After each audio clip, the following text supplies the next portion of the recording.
Now, a society saturated by pornified notions of women. So says the Labour MP, Diane Abbott. And in fact, she's echoing sentiments expressed by the Prime Minister's new advisor on childhood, the Tory MP, Claire Perry. So, a rare outbreak of cross-party agreement on the perils of forcing children, particularly girls, to grow up too soon. But is there a whiff of moral hysteria about all this? And what, if anything, can parents and politicians do about it? For years, politicians have claimed childhood is being sexualised. In fact, there have been no fewer than 5 government reviews into the subject in the last 5 years, under both Labour and the Tories. David Cameron first raised his concern about children being exposed to sexual imagery in opposition. So we've got to change the culture as well as the law. We've got to say to those television companies, think about the messages that you're putting out to our children. We've got to say to those retailers, think about the messages you send with the products that you sell. A year after taking office, the Prime Minister commissioned Reg Bailey, the head of the Christian charity Mothers Union, to find ways of addressing the problem. His recommendations included putting lads' mags in brown sleeves, shifting inappropriate billboards away from schools, and giving music videos age-appropriate ratings. My hope is that actually we will give parents the sense that they are in control, that they can do things to help their children navigate the world we actually live in. It'll make us think more as responsible adults about the sort of landscape we live in anyway, because we're all affected by it. But the government hasn't acted on many of his proposals. The Prime Minister had got a commitment from the top 4 internet service providers that customers would be able to block adult content from their home computers. This deal was watered down at the end of last year, though, so parents will only be encouraged to switch on filters. Well, earlier I spoke to the Prime Minister's advisor on childhood, Claire Perry, from our Westminster studio, and to Labour's Shadow Public Health Minister, Diane Abbott, who's making a speech this evening on what she calls the pornification of British culture. Diane Abbott, you've come up with the problem here, but what's the answer? Well, there is a new problem with new technology and so on. And one important part of the answer is much better personal relationship and sex education in schools. How early, though, do you think? Well, I think that what you have to look at is children at primary school age now have access to a mobile phone, can access pornography, and teaching children about these issues in a very general way, suitable for young children, has to start at primary school age. So what, from the age of 5? Well, it depends what you're talking about, but if you're talking about building girls' self-esteem, and if you're talking about people feeling comfortable with their bodies, certainly from the age of 5 we should be building girls' self-esteem. Claire Perry, can you agree with that early sex education is the answer? Look, I think knowledge is a good thing. My sense, though, is we are always looking really for somebody else to do the job. And we know that, 3/4 of parents think that kids learn about internet safety in schools now, and they don't. Children learn how to build websites.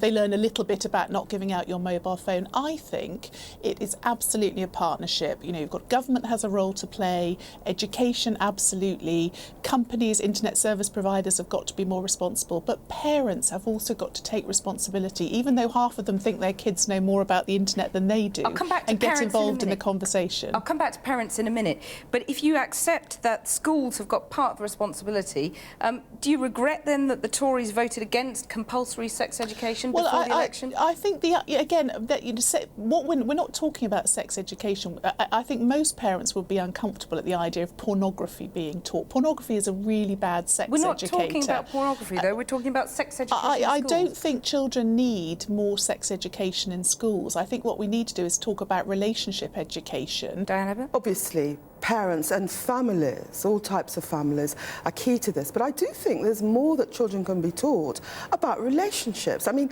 when you say sex education, Tories all go in a flutter.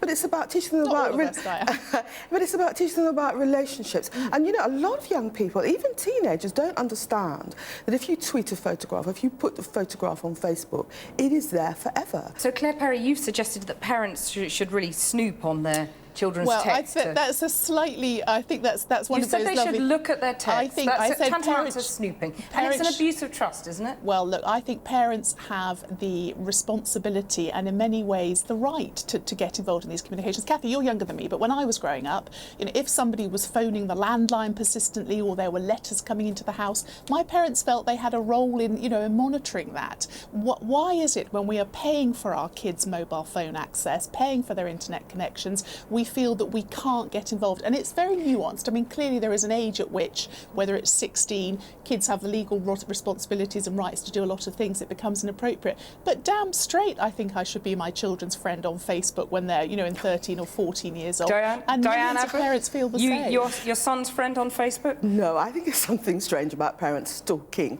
teenagers on Facebook. Diane, it's responsible. But before we start stalking our children on Facebook, it's much better to actually have an open conversation with them about these issues, so they're equipped to deal with what a pornified popular culture is going to throw at them, particularly, as I say, young girls. Diana, but isn't there a sort of moral hysteria about this, that a sort of moral panic that, kids have always explored their sexuality, and in a way you could argue that it's safer to explore in a virtual world than in reality?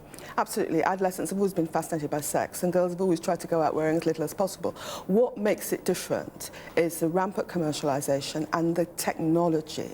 When I was a child, if you wanted to look at pornography, you had to go to a newsagent and buy a top-shelf magazine, and no one was going to sell it to a 10 or 11-year-old. But now, children even younger than that can go online and look at porn. It's the technology which has made it different. Forgive me, Dan, it's not porn as you and I might have known it. I mean, I think the real challenge is you can very rapidly get into a world on the internet that, look, I'm a reasonably liberal parent who grew up in the 70s and 80s. Some of the stuff out there is truly horrifying and degrading, and the last thing you would want is anyone to see it, let alone your kids. And actually the real issue is the peer-to-peer content. The NSPCC launched a report on sexting. I don't think Dan was at the launch, where there was some absolutely horrific data about what is going on in every classroom across the country. Girls being asked to write the names of boys on their breasts and send pictures and send them off. I don't think parents know that that is happening, and those are some of the pressures our young women are under. But the evidence is pretty patchy, isn't it? We don't know really how prevalent this is. I mean, if we go back to the Reg Bailey report that the Prime Minister commissioned, it actually, in the recommendations for that report, one of them was focused on billboards and removing sexual imagery from billboards near school and so on. But only 40%, so a minority of parents had actually seen those billboards with sexualised imagery and were bothered by it. Well, Kathy, my parliamentary inquiry, which took a lot of evidence and was supported by 60 MPs, actually to the contrary, the evidence is that only 4 out of 10 families have, family-friendly filters on their home internet connections. Up to half of teenagers, regularly see reasonably explicit pornography. I think there is a pretty common consensus that children are accessing this material and that it is quite damaging. The question is, whose responsibility is it to stop it? And in my view, it's absolutely a partnership. But parents have got to be confident about taking the responsibility for keeping their kids safe in the online world, as we do in the offline world. The fact that the two of you from opposite sides of the political divide are talking about this and agreeing about much of it has been mocked as the Mary Whitehouse 2.0 campaign. Diane, do you see yourself as a Mary Whitehouse?